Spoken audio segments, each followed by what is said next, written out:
Yeah, checks out. Quarantine ruined my sleep, aka Why Do I Feel Like Garbage? An autobiography.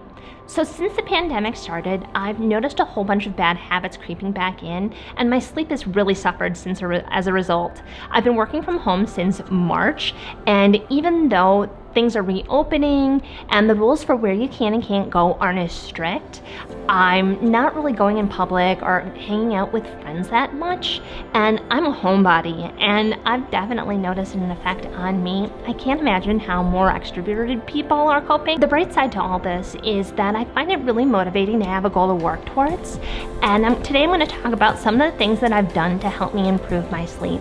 So if you also feel like quarantine has ruined your sleep and you want to do something about it, keep on watching. Staying up late watching Netflix or being on Reddit. My screen time has increased like crazy since the pandemic started. Between having more time to fill and talking to people less because I've got less to talk about because I'm not going out, my screen time has increased a lot. There's a couple different things that I've done, not necessarily to do screen time less since I still have time to kill, but more to mitigate the effects of using the screen. So the first thing that I did was that I got blue light blocking glasses. The reason for that is because the amount of screen time that I had was really affecting my quality of sleep because of the blue light that I was getting. So the best kind to get are the kind that block 100% of the blue light.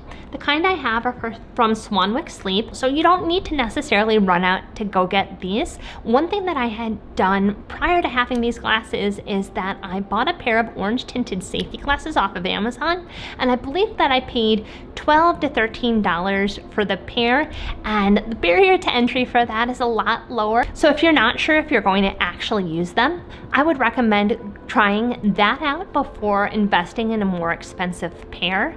Also, it's worth noting that the best kind to get are going to be the type that has the orange lenses, since that is going to block the blue light more effectively. One thing that I noticed when I was searching for my pair is that a lot of the kinds with the clear or yellow, like light yellow lenses, is that they didn't specifically say how much blue light they block. I believe those are more for daytime use, for when you're using a monitor, for example, to prevent eye strain, versus specific blue light blocking at night to increase your melanin production. Something else that I've tried out is that I bought the Philips Hue smart bulbs, and about an hour before going to bed, I will switch the lamp that's next to my bed to red, and I found that also really helps with getting to sleep because the glasses obviously don't cover right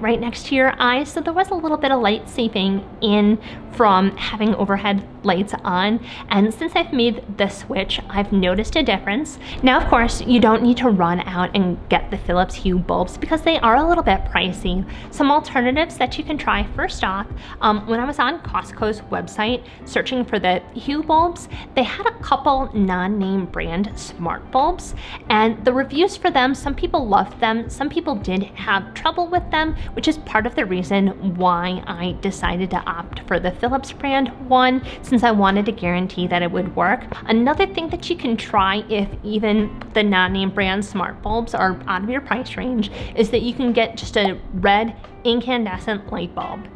The downside to that is that your light is going to be locked into that red bulb during the day, which would be a little bit weird. So you're going to either have to use a different lamp or swap it out. There's always the chance of dropping the bulb, but that's an option for you as well if you don't want to go the smart bulb route. The other thing that I've done in the vein of parenting myself is setting myself a bedtime, and I adhere to that bedtime 7 nights a week, because it's not like I'm going out anywhere. But seriously, having a consistent bedtime 7 nights a week has been scientifically shown to help your body fall asleep more quickly.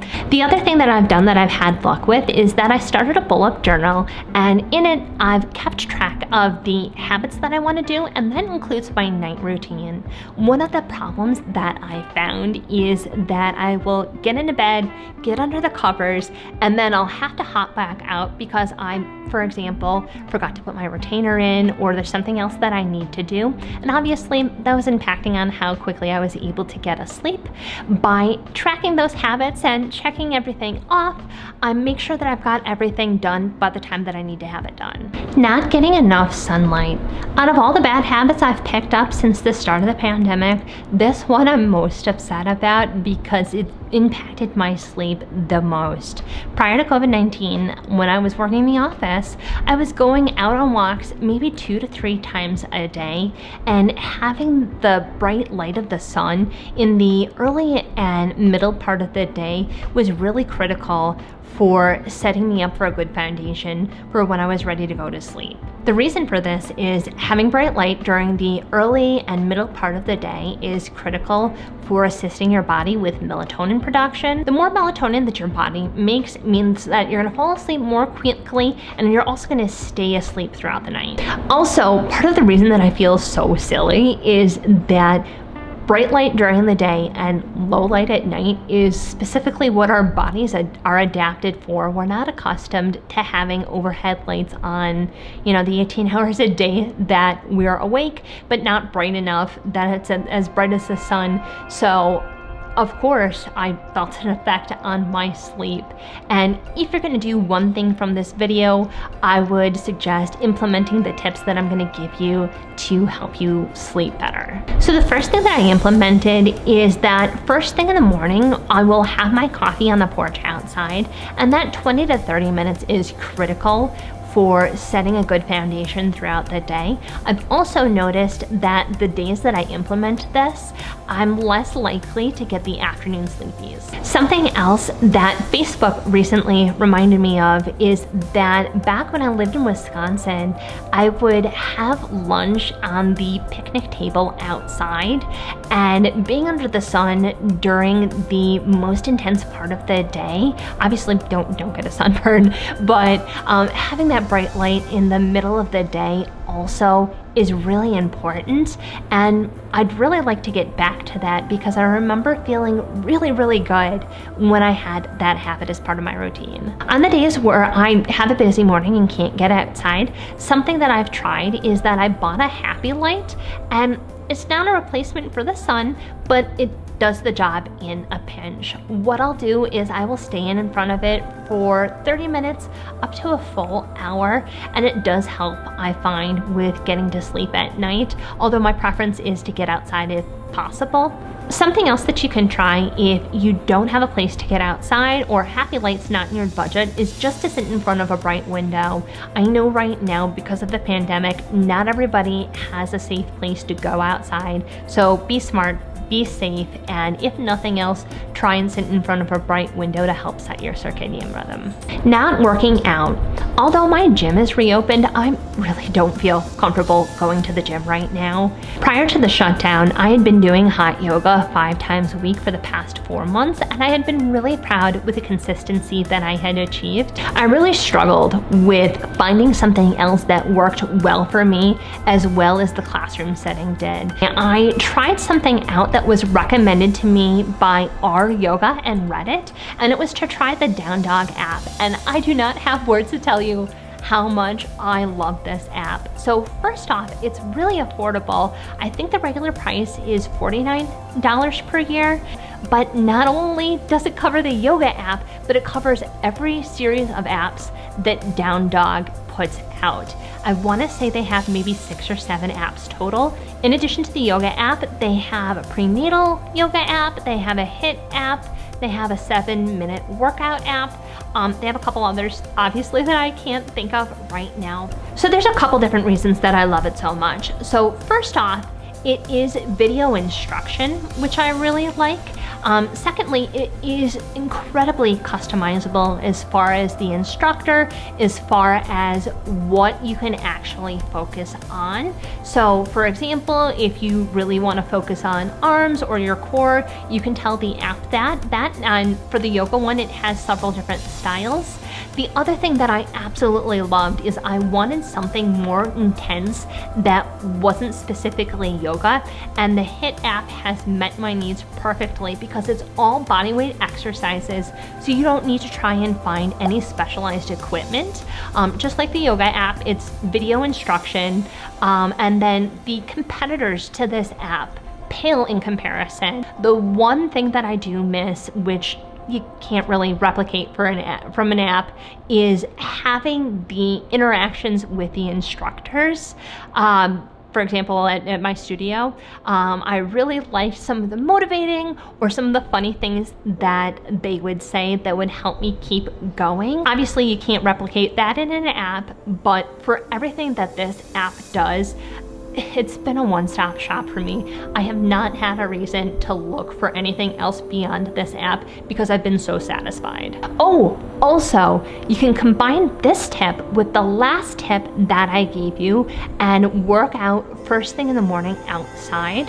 One thing that I do, because obviously my workout routine is going to be a little bit longer than me just sitting on the patio, is I have a UV jacket that I wear so that I don't get sunburned, and I've really liked the effects of combining working out with working out outside, so you should try it. I really like it. The other issue that I've run into is that I've barely gotten any movement throughout the day. My desk is in my bedroom. My desk is 2 steps from my bed. And because I don't have to walk downstairs to go to the bathroom, because I don't have to walk to the printer, I'm barely getting any movement without being mindful for it. So one thing that I do is on days that I work, I'll wear my Apple Watch just so that I can keep track of how many steps that I'm getting. And I get hourly reminders if I haven't gotten up to get up and walk around a little bit, and that's helped me be a little bit more mindful. Now, of course, Apple Watch is not a necessity, and one thing that you can do if you don't have a pedometer equivalent would be to just use your phone, and there should be a health tracking app to give you an idea of how many steps that you're getting throughout the day. Stress. Right now, there's a lot to be stressed about. For me personally, especially at the beginning of the pandemic, I was really worried about money, I was really worried about COVID-19, and I was really worried about potentially losing my job. And the way that stress and anxiety works for me is I can fall asleep pretty okay. It's the fact that I will wake up in the middle of the night and I won't be able to fall back asleep for maybe like 2.5 hours. So it was something that I was really struggling with, and I knew I needed to get my stress under control because I was going to sleep better if I did. So the first thing that you need to do if you don't have a good 2 to 3 things to go to for stress relievers, I think right now is a fantastic time to experiment to see what works extremely well for you, since a lot of us do have the extra time. So one thing that works well for me is to manually release my tension. One thing that I had seen a lot on YouTube is the Nurse Jamie facial roller, and I didn't want to spend the $70 to $80 that it cost because that just seemed way too much for what it was. Somebody had linked to me a dupe on Amazon, and I think I paid $27. I was like, okay, that's low enough. Let's see if it works. And the unexpected benefit for that is I carry a lot of tension in my jaw, and this is the facial roller, and I will rub it along my jawline, and I have found that it works amazingly to relieve a lot of my stress. The other thing that I'll do is I'll run it along my lats as well, and this works amazingly. It is one of the best things that I've recently bought. Another thing that I try that works well for me is to meditate, but it's to meditate immediately before bed. I really like the Calm app on my phone because I think that they have a really good variety of different things to try, and it really helps transition me from being in awake mode to going to sleep mode. In fact, there's been a handful of times where I've meditated in my bed and I've fallen asleep, which I'm not going to be mad about since falling asleep more easily was my goal anyway. One thing that you can try if you don't want to pay for the full app is they've got several meditations to try that are totally unlocked, so you can try and see if it works well for you before you commit to the subscription. Another thing that I do if I find that I'm really stressed throughout the day is to just do some mindless activities. The biggest two that help me are to get an adult coloring book and just color with crayons or markers. Another thing that I really like is to do extremely simple knitting. Something about the motion of the needles and the sound of them hitting each other really helps me get into a trance, and because my stress is lower, I notice I'm able to sleep so much easier. Nutrition. Between not going to the grocery store as much and having lower motivation, I've been eating way more junk food than normal. Not only that, but I'm also want to give my money to local businesses that I want to be able to eat at in 2021. So I'm going to talk about some of the things that I've done to help me get my nutrition back in order. First off, a cool hack that I've found is that you can do a 50-50 mix of cauliflower rice and white rice, and it tastes basically the same as eating just straight white rice. Even my boyfriend, who's not as health-minded as I am, agrees that it tastes really good. Another thing that I'm doing is meal prepping like I would if I were going to the office, and that helps out for a couple reasons. So first off, it's helpful because it takes the decision making out of the process. Something that I have a tendency towards is that if I don't immediately know what I want to eat, rather than just making something, I will wait until I'm absolutely ravenous, and then I'll end up eating something junky like Cheetos for dinner. Something else that I do that I don't know if a lot of people know about, but you can freeze the majority of prepared foods.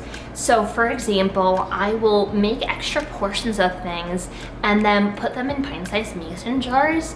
And if I don't have anything prepared for the next day, I'll take something out of the freezer, thaw it in the refrigerator overnight, and by lunchtime, it's thawed out enough to where you can take it out of the jar. Something else that I've done that I've had really good luck with is parenting myself and only allowing myself to get 1 to 2 junk food items if I go to the store. I've found that if it's not in the house, obviously I can't eat it, and I'm less liable to want to go out to the store, just because we are in a pandemic, to buy 1 or 2 unnecessary things. It's a really weird time right now, so don't get too caught up into having the perfect sleep routine. Don't let perfect be the enemy of good. If you liked this video, please give it a thumbs up so I know you liked it. And if you also want to be a well-rested human, please consider subscribing and hitting the bell so you get notified every time I upload. Sweet dreams!